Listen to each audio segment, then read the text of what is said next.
Unloved, unworthy, unvalued. These are just some of the words that went through my head as a child. My little brother was born 2 years after me with Asperger's syndrome, a neurological disorder that affects the development of the brain.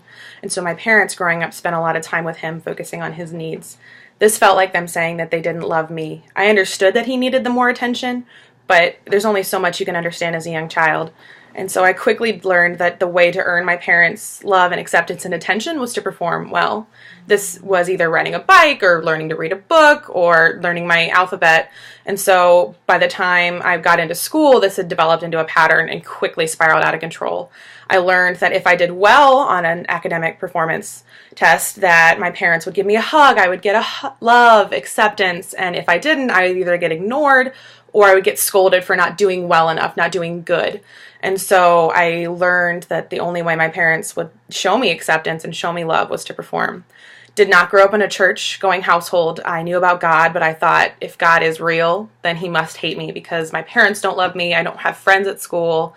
And so by the time my parents started attending church when I was in 6th grade, I didn't know what God's love was. I didn't understand his grace. And so this had led to several suicide attempts by the time I was in 4th grade. And so my parents took me to a counselor. They were, wanted to get me help. And I just said what they wanted to hear because I didn't know any better. And so when we got to church, I thought, this isn't for me. I don't like this. These people are cliquey. There isn't a God. But I learned anyway. I went anyway because, again, if I performed, my parents showed me love and acceptance.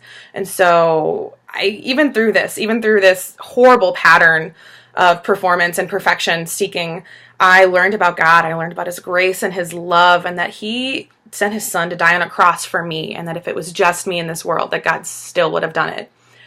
There was a catch, however, and that catch was that I had to accept it. I didn't have to do well. I didn't have to earn an A. I didn't have to learn all my Bible verses. I just had to accept that God loved me and that he died on the cross for me. I was okay with that. What I wasn't okay with is having to give control to God. And so I said, I'll just do this. I'll just learn about God, but I'm not going to give him control.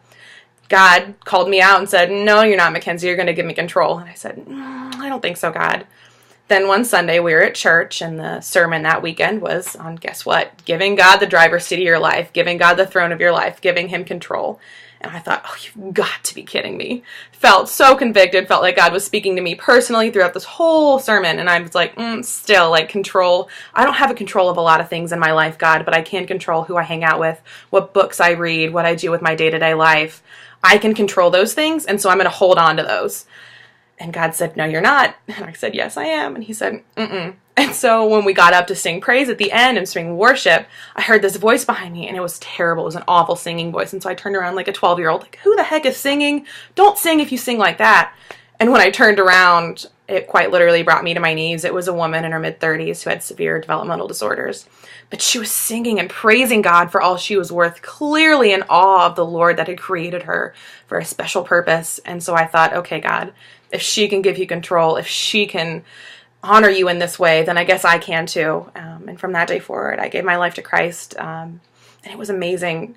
But I'm not going to tell you that from that day forward, I never struggled with control issues or perfectionism. That's still something I struggle with to this day. And so the thing is, though, God freed me from those things. He freed me from my fear of being unloved, unvalued, unworthy. He freed me from all of that performance and need to do well. I had a perfect Father in heaven who didn't expect me to be perfect. In fact, he knew I wouldn't, and so he sent his son to die on the cross for me. And so I've been freed so much in the love that Christ has shown me. And so I'm just so thankful that that day God said, you're going to give control to me, and you're going to do well, and I'm going to help you and love you and free you. I'm Mackenzie Rich, and this is my 180 difference.